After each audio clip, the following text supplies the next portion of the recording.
Bab 309, Misdirection. Diupload oleh Baca Suara. Jangan lupa like dan subscribe, agar kami makin semangat upload lebih banyak. Aku bisa merasakan darah Old Brokeback memompa dengan panik melalui leher rapuh yang kupegang saat dia tersentak kaget. 2 dari 3 prajurit dengan bekas luka yang mengelilingi kepala suku mereka segera bereaksi, berputar sehingga paruh tajam mereka diarahkan ke tenggorokanku, sementara yang terbesar dari ketiganya tetap diam. Keheningan mematikan turun di tebing pada pergantian peristiwa yang tiba-tiba, tidak ada yang mau bergerak saat aku memegang nyawa pemimpin mereka di tanganku. Aku mencondongkan tubuh ke depan ke kepala suku yang gemetaran, tatapanku terkunci pada pengawalnya. Apakah Anda bersedia mempertaruhkan hidup Anda dengan kesempatan bahwa tentara Anda mungkin bisa membunuh saya sebelum saya mematahkan leher Anda? Atau akankah Anda membatalkannya? Burung tua itu menegang karena ancamanku tetapi tetap diam. Kupikir kau lebih pintar dari itu, gumamku sambil menghentakkan kakiku. Suara retakan terdengar saat kaki kiri Old Brokeback patah di dekat pergelangan kakinya. Kepala suku mengeluarkan klakson serak saat dia menggeliat kesakitan. Tangisan panik bergema melalui puncak saat ketiga prajurit itu mendekatkan paruh mereka yang mengancam ke arahku. Bagaimana kalau kita coba lagi? Aku bertanya, suara dingin. Old Brokeback mengeluarkan suara kesakitan sambil menggerakkan kedua penjaga itu pergi dengan sayap greynya. Sana, Old Brokeback telah menyuruh semua orang untuk mundur, ya. Dia mengomel, terpincang-pincang di atas kakinya yang sehat. Baik, menjaga cengkeraman saya di leher sandera saya dengan kuat, kami perlahan berjalan ke tempat Caira terbaring tak sadarkan diri. Sekarang, kamu akan memandu kami ke tempat kamu menyembunyikan portal sukumu. Kepala suku menganggukkan leher kurusnya dengan galak. Ya, lalu Ascender akan melepaskan paruh tua. Aku akan melepaskanmu setelah kita memiliki portal pis itu, aku menegaskan saat aku mengambil tubuh Caira yang lemas dari tanah bersalju. Dia bernapas jauh lebih nyaman sekarang, tetapi dengan Regis jauh dalam mode pemulihan, saya tetap gelisah. Kemana? Kak kembali ke rumah yang satu ini. Dia tergagap, mata ungunya berpindah dariku ke kakinya yang patah. Dengan derak kilat ungu, kami bertiga tiba di depan gubuk jerami sederhana milik kepala suku. Di atas, saya bisa melihat suku itu meledak menjadi hiruk pikuk ketika mereka turun dari tebing tempat kami berteleportasi dalam upaya untuk mengikuti pemimpin mereka. Aku melihat sekeliling di desa yang kosong. Di mana itu? Di bawah, di lubang di luar desa, ya. Old Brokeback berkoak, paruhnya yang retak berkicau cemas. Aku Tuhan melangkah sekali lagi untuk membuat jarak antara kami dan paruh tombak yang gila, tetapi dengan 2 penumpang dan seekor binatang yang haus akan ether yang memakan intiku, aku bisa merasakan kadanganku merosot setiap kali digunakan. Aku tidak melihat apa-apa, kataku, kesabaranku menipis. Sulit untuk masuk, ya. Harus memutari tikungan itu, kata kepala suku sambil menunjuk dengan sayap. Visi saya menyapu ngarai sempit, yang terselip di tebing curam di tepi desa Spearbeaks, dan setelah memilah-milah informasi yang masing-masing jalur ether telah sampaikan kembali kepada saya, God step sekali lagi. Aku bisa melihat Old Brokeback mengintip ke belakang kami ke tempat Spearbeaks berputar di langit, menunggu kesempatan mereka untuk menyelam. Menghela nafas, aku dengan lembut meletakkan Caira di tanah dan melingkarkan tanganku yang bebas di sekitar pangkal sayap kanan Old Brokeback. Dentingan bersih bergema dari dinding ngarai bersama dengan kicau burung tua yang serak saat sayapnya menjorok ke bawah pada sudut yang mustahil. Membawa wajah Old Brokeback di sebelah wajahku, aku berbicara dengan tenang. Jika bagian portal itu tidak berada dalam jangkauan lenganku setelah rangkaian arahmu berikutnya, hal berikutnya yang aku hancurkan adalah lehermu. Ya, dia mengi sebelum memberi saya satu set instruksi panjang. Seperti yang saya harapkan, kepala suku telah mencoba mengulur waktu dan membuang-buang energi saya dengan harapan saya akan kehabisan langkah dewa seperti cakar bayangan. Instruksi burung tua itu membawa kami lebih jauh ke dalam ngarai ke sebuah gua tersembunyi, yang ditutupi oleh jaring anyaman yang dibumbui bulu dan dilapisi salju sehingga menyatu sempurna dengan sekelilingnya. Jika kepala suku tidak membimbing kami ke lokasi yang tepat ini, saya tahu bahwa hampir mustahil untuk menemukan potongan portal. Ke dalam terowongan, lurus ke depan, katanya lemah, kaki kirinya yang patah terseret di salju. Menyesuaikan diri dengan Caira, yang lagi-lagi tersandang di bahuku, aku berjalan lebih jauh ke dalam terowongan yang gelap dan tidak terang sampai terbuka ke jalan buntu. Terlepas dari betapa gelapnya rongga itu, saya hampir tidak bisa melihat pemandangan di depan, dan apa yang saya lihat membuat saya tidak bisa berkata-kata. Ditumpuk seperti menimbun Raja Seraka adalah koleksi koin emas, permata berharga, dan artefak. Dan sementara itu mengejutkan saya pada awalnya, pemandangan harta karun yang tak ternilai ini membuat saya semakin marah. Berapa banyak Ascender yang telah ditipu dan dibunuh oleh Spearbeaks untuk mendapatkan semua ini? Sementara pertanyaan itu menggantung di ujung lidahku, bagian lain dari diriku tidak ingin mendengar jawaban kepala suku. Grey. Mataku melebar. Caira, meninggalkan paruh pecah tua, aku menurunkan bangsawan Alakrian ke tanah dan menyandarkan punggungnya ke dinding gua. Bagaimana perasaanmu? Berat dan, Caira menghela napas tajam saat matanya tertuju pada paruh tua. Kenapa dia? Seseorang perlu membantu kita menemukan potongan portal itu, kataku sambil tersenyum lembut. Jangan khawatir, dia tidak akan bisa melakukan apa-apa. Karya sang pencipta ada di sini, iya. Tapi sulit dilihat tanpa cahaya, sulit ditemukan, kata burung tua itu, menunjuk tumpukan artefak dengan sayapnya yang bagus. Sambil mengejek, saya menuju ke bagian belakang tumpukan, di mana kehadiran eterik yang sangat kuat bersinar. Beberapa saat kemudian, saya memiliki lempengan batu putih yang halus di tangan saya. Caira menghela nafas saat dia tenggelam kembali ke dinding. Akhirnya, Old Brokeback menatap dengan bodoh pada potongan portal yang kupegang sebelum menganggukkan kepalanya. G. Ascender hebat telah menemukan bagiannya. Old Brokeback akan dirilis, iya. Belum. Aku menoleh ke bangsawan Alakrian, menunjuk kembali ke tumpukan besar harta. Kita tidak punya banyak waktu, tapi kita tidak boleh membiarkan ini semua sia-sia. Caira melirik kembali ke Old Brokeback, yang matanya bergetar ketakutan, sebelum memberiku seringai. Gelombang. Memegang kepala suku tombak paruh, aku membiarkan Caira melewati tumpukan itu untuk mencari apapun yang dia inginkan secara khusus. Bahkan dengan cincin dimensi Caira rusak, aku mengira dia akan mencoba dan mengambil sedikit artefak, tapi dia kembali dengan hanya membawa satu item. Hanya itu yang kamu dapatkan. Aku bertanya pada Caira, menatap gelang logam tipis yang dia pegang di tangannya. Garis-garis mengalir melalui baju besi sederhana itu, tapi selain dari desainnya yang elegan, aku tidak bisa merasakan apa yang bisa dilakukannya. Ketika saya menyentuhnya, saya bisa merasakannya mencoba menyerap soul fire saya, jelasnya. Aku tidak tahu apa fungsinya, tapi di antara banyak artefak yang kupegang, ini adalah artefak pertama yang berinteraksi dengan bagian dari kekuatanku. Aku mengangkat bahu. Apakah kamu yakin tidak ingin mengklaim hal lain? Bahkan jika itu tidak berharga, kamu mungkin bisa menghasilkan banyak emas. Caira menyelipkan gelang itu ke tangan kirinya, dan aku berani bersumpah bahwa band metal itu menyusut agar pas dengan lengan bawahnya. Dia mengangkat artefak barunya dan menatapku dengan angkuh. Saya sudah memiliki lebih banyak emas daripada yang bisa saya belanjakan. Aku memutar mataku. Pamer. Melihat Caira hanya mengambil satu item, Old Brokeback menghela nafas lega yang terpotong tepat saat aku memasukkan eter ke dalam dimensi runeku. Dalam beberapa saat, tumpukan harta karun yang kira-kira sebesar 4 tinju benar-benar hilang. Caira terkekeh. Itu pamer. Sekarang Old Broke paruh bisa pergi. Tanya kepala suku sambil menggerak-gerakkan paruhnya dalam kemarahan yang membara. Melepaskan lehernya, aku mendorongnya ke depan. Tentu. Burung tua itu terlatih-tatih dengan satu kaki, nyaris tidak menjaga dirinya agar tidak jatuh dengan menggunakan sayapnya yang bagus untuk menjaga dirinya tetap stabil. Apakah bijaksana membiarkan dia pergi secepat ini? Caira bertanya, suaranya sedingin es. Aku punya rencana, kataku lembut, berlutut. Ini, naik ke punggungku.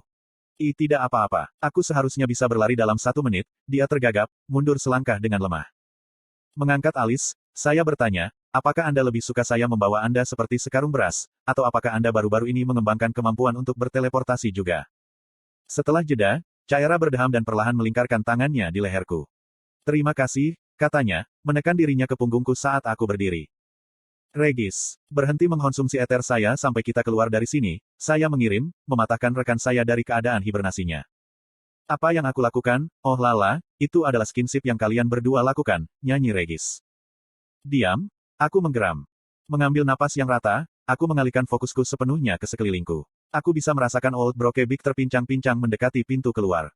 Saya tidak punya banyak waktu. Caira, begitu aku melangkah, aku akan membutuhkan bantuanmu, kataku. Tentu saja.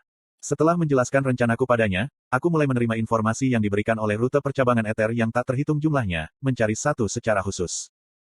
Pada saat yang sama, saya bekerja untuk mengisi kembali inti saya ke titik di mana saya bisa melakukan lompat jauh dengan Caira.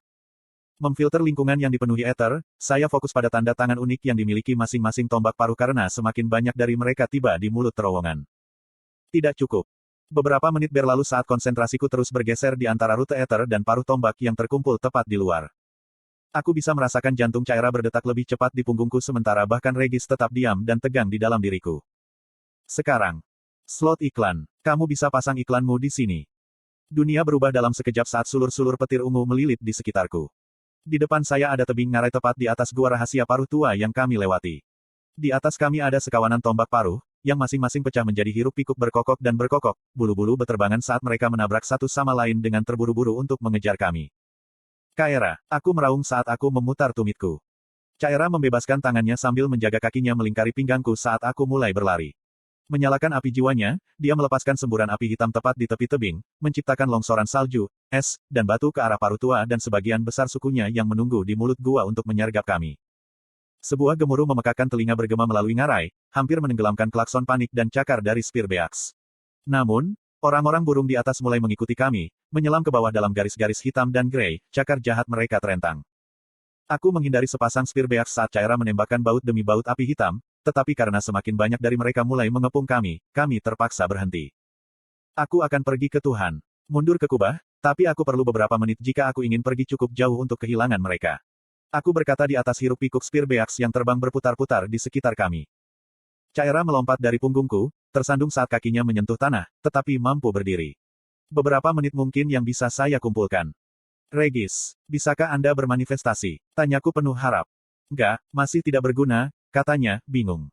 Selubung eter yang tebal menempel di kulitku tepat saat sepasang spearbeaks lainnya mulai menukik ke arah kami. Burung-burung kurus yang berputar di udara di atas mulai mengeluarkan garis-garis zat hitam yang memiliki kilau ungu samar. Memutar ke kanan, saya memukul sisi leher spearbeak yang sedang menyelam tepat saat ia mencoba menyapu kembali ke udara, segera sebelum menghindari aliran lumpur hitam busuk.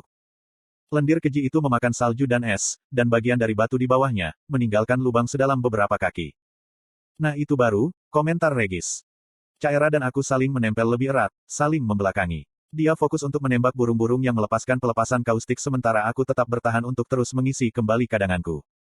Berapa lama lagi? Dia bertanya, tubuhnya yang lemah karena racun mulai lelah. Menangkap paruh tombak di lehernya, saya menggunakan paruhnya yang tajam untuk menusuk salah satu saudaranya sendiri. Hampir, dengusku, tepat saat suara serak yang familiar terdengar di belakang kami. Melirik ke belakang ke arah sumber suara, aku bisa melihat paruh pecah tua dibawa oleh dua paruh tombak bekas luka dengan yang lebih besar mengikuti di belakang mereka. Mereka menjaga jarak dari kubah spearbeaks yang mengelilingi kami. Tentu saja dia hidup, cemooh Caira. Aku mendecakkan lidahku. Saya berharap longsoran salju akan memperlambat mereka lebih dari ini. Kepala suku yang lumpuh itu memelototi kami dengan kemarahan yang gamblang saat dia mulai berteriak marah pada anggota sukunya dan menunjuk kami dengan satu sayapnya yang bagus. Saya tegang dalam persiapan untuk gelombang serangan lain, tetapi terkejut melihat paruh tombak tetap di udara, kepala mereka bergeser ke kiri dan ke kanan saat mereka melihat anggota suku mereka dengan ketidakpastian. Beberapa terjun sekali lagi, tetapi tanpa lumpur hitam pedas untuk mendukung mereka, mereka tidak memiliki kesempatan. Hal ini sepertinya membuat paruh tua patah semakin marah, karena tangisannya yang serak menjadi semakin keras dan tajam. Caira, ambil pedangmu dan lemparkan ke tanah, kataku. Tatapannya beralih dari spearbeaks yang waspada kembali ke saya saat dia menyadari apa yang saya coba lakukan. Menghunus pedang merahnya, dia menikamnya ke tanah. Kepala suku yang lumpuh menjadi semakin marah, tubuh tuanya gemetar karena marah saat dia terus mengoceh dan membunyikan klakson sambil menikam sayapnya ke arah kami. Jeritan Old Brokeback yang tak henti-hentinya tiba-tiba terpotong saat paruh berdarah keluar dari tubuhnya yang berbulu. Caira dan aku menatap, dengan mata terbelalak, saat paruh tombak bekas luka yang terbang dekat di belakang kepala suku dan dua pembantunya merobek paruh merahnya dari dada pemimpin mereka. Di dalam diriku, Regis terkesiap keras. Twist plot. Tangisan Old Brokeback berubah menjadi gurel saat darah merembes dari paruhnya yang retak dan lehernya yang panjang tenggelam lemas di udara, mata ungunya masih melebar karena shock. Satu-satunya suara yang bisa terdengar di dinding kesunyian yang mengelilingi kami adalah bunyi lembut mayat paruh tua yang menghantam tanah. Pembunuh kepala suku mengeluarkan suara keras yang menyebarkan paruh tombak di sekitar kami. Menatap mata ungunya ke arahku, dia membuka paruhnya yang berdarah. Pergilah, itu setengah mengoceh. Mengambil pandangan terakhir pada mayat menyedihkan dari kepala suku serakah, yang ditinggalkan oleh sukunya sendiri, aku menatap orang yang bertanggung jawab dan memberinya anggukan sebelum menyalakan langkah dewa. Gelombang. Perjalanan kembali ke kubah jauh lebih mudah daripada perjalanan pertama kami melintasi tundra yang penuh badai. Meskipun kami melewati salju hampir sepanjang jalan, aku Tuhan melangkah pada interval untuk memecah jarak. Ketika kami mencapai kubah, saya hanya Tuhan melangkah ke dalamnya alih-alih menggali kembali terowongan. Kami tidak membuang waktu. Saya menarik keempat keping dan Caira membantu saya memasukkannya ke dalam bingkai portal. Masih ada potongan yang patah dengan panjang sekitar 1 kaki dan lebar 4 inci, tapi saya berharap Aroas Requiem cukup kuat untuk membangunnya kembali dengan potongan lainnya di tempatnya. Aku menghela napas dalam-dalam, mencoba menenangkan jantungku yang berdebar kencang. Ini dia, gumam Caira, mundur selangkah. Drumroll pel. Regi, sumpah. Baik. Aku meletakkan tanganku di atas batu putih. Godrune menyala, memancarkan cahaya keemasan melintasi platform. Motes ungu, seperti festival kunang-kunang, mengalir dari tanganku dan melintasi lengkungan, berkumpul di celah-celah di mana potongan-potongan itu telah diatur kembali ke tempatnya. Retakan itu tertutup rapat, sembuh seperti luka, sampai keempat bagian itu tampak seolah-olah tidak pernah patah sejak awal. Aku mengusap jari di mana retakan itu berada. Itu sempurna, kecuali untuk bagian terakhir yang masih hilang. Sial, aku memukulkan tinjuku ke bingkai putih mulus satu-satunya jalan keluar kami, yang melanjutkan penolakan keras kepala untuk menyala. Caira, yang telah berdiri di sampingku memperhatikanku dengan penuh harap, tenggelam.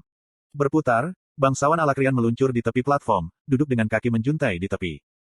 Aku duduk di sebelahnya. Di antara kami, belati putih bersandar di batu putih, tepat di tempat kami meninggalkannya sebelum tiba-tiba bergegas keluar dari kubah mengejar beruang hantu. Di lantai di bawah kami, sisa-sisa kam kami sebelumnya masih ditata. Ada debu tipis salju di atas segala sesuatu dari mana ia telah meledak ke terowongan dan ke dalam kubah. Apakah ini berarti kita harus kembali mencari beruang tak terlihat ini? Tanya Caira, tatapannya juga pada tumpukan tempat tidur di bawah kami. Aku mengangguk, gigi kertakan membayangkan menjelajahi dataran salju yang tak berujung untuk mencari potongan terakhir. Dalam upaya untuk mengalihkan perhatian saya mengambil belati putih dan mulai memutarnya di tangan saya. Itu tampak persis seperti pada hari saya mengambilnya dari sarang kaki 1000. Terlepas dari seberapa sering saya menggunakannya, bila putih tulang itu tidak menunjukkan tanda-tanda kausan. Karena kebiasaan, saya memasukkan eter ke dalamnya sekali lagi ketika sesuatu berdentang ke tumpukan tulang di dasar tangga. Sambil berdiri, saya bergegas ke tepi platform, belati dipegang di depan saya dan sudah bersenandung dengan lapisan tipis eter yang memperkuat. Mataku melesat dari tumpukan persembahan ke pintu, lalu menyapu ruang kosong yang luas. Ketika saya tidak menemukan apa-apa, saya melihat kembali ke tumpukan tulang. Duduk di atasnya, di tempat yang jelas belum pernah ada beberapa saat yang lalu, adalah sepotong batu yang bercahaya redup. Aku melompat menuruni tangga dalam satu lompatan dan meraihnya. Tanganku bergetar saat memegang potongan terakhir. Ini. Dan kau bilang kau tidak beruntung, cemooh Regis. Caira bergegas ke sisiku, pedangnya keluar dan punggung menghadapku saat kepalanya berputar, terus-menerus mencari sesuatu. Saat itulah makhluk itu mengungkapkan dirinya. Berdiri di depan pintu, di mana hanya sesaat sebelumnya tidak ada apa-apa, sekarang saya bisa melihat beruang putih salju besar. Seperti yang lain yang pernah kami lihat, ia memiliki tonjolan tulang tebal yang menonjol dari dahi dan bahunya, dan ketika ia bergerak ada kilauan mutiara yang halus. Saya mengangkat potongan portal dan mengulurkannya di depan saya, mata saya tertuju pada beruang hantu, waspada terhadap setiap gerakan atau tanda serangan. Insting memberitahu saya bahwa makhluk ini memberi kami bidak, tetapi saya masih ingin siap jika itu berubah menjadi bermusuhan. Terima kasih, kataku, menjaga suaraku meskipun detak jantungku semakin cepat. Beruang hantu mendengus, gemuruh dalam yang bergetar melalui telapak kakiku. Mata ungu gelapnya bertemu dengan mataku, dan kemudian menghilang, atau lebih tepatnya, menjadi tak terlihat, aku yakin. Meskipun tahu itu ada di sana, saya tidak bisa melihat atau mendengarnya. Saya mengamati lantai kubah, tetapi entah bagaimana itu berhasil menghindari bahkan mengganggu debu salju di sekitar ambang pintu. Yang paling mencolok dari semuanya adalah fakta bahwa saya tidak bisa membaca tanda tangannya. Aku ingin tahu apa yang diperlukan untuk mempelajari trik itu, pikirku iseng. Setelah menunggu beberapa saat untuk memastikan Ghost Bear telah pergi, saya mengangkat potongan portal untuk memeriksanya dengan lebih hati-hati. Potongan batu putih halus menunjukkan bagian dari pohon. Ada seekor anak beruang kecil yang sedang mengendus-endus bunga di pangkalnya. Gray, apakah itu beruang hantu yang sama yang pertama kali kita kejar? Tanya Caira, matanya masih terpaku pada tempat terakhir dia melihat beruang tak kasat mata itu. Tidak, yang pertama kita lihat tidak bisa menyembunyikan tanda tangan eternya. Yang ini jauh lebih terampil, jelasku, bergidik membayangkan mencoba melawan seluruh suku dari jenisnya. Caira menatap potongan portal, sedikit mengernyit. Maka tidak mengherankan jika beruang hantu ini telah mengawasi kita, dan ingin menghindari konflik. Apapun masalahnya, aku menatap mata Caira dan tersenyum lebar, sesuatu yang sudah lama tidak kulakukan. Kita berhasil. Mata merah Caira melebar karena terkejut, tapi dia balas tersenyum. Kita telah melakukannya. Saya akan memainkan musik latar agar sesuai dengan suasana hati Anda, tetapi mungkin kita harus menyimpan momen yang menyentuh hati ini sampai setelah kita mencoba portal itu lagi. Regis terganggu. Membersihkan tenggorokanku, aku berjalan kembali ke peron, berjalan ke bingkai portal, dan memasang potongan terakhir pada tempatnya. Godrune saya bersinar ketika, sekali lagi, butiran eter mengalir ke celah dan menutupnya. Aku mundur dari bingkai portal dan menahan napas. Energi bergerak muncul di dalam lengkungan, berkedip-kedip masuk dan keluar dari fokus selama beberapa detik sebelum terwujud menjadi portal yang jelas. Di sisi lain aku bisa melihat sebuah ruangan kecil, bersih, putih terang.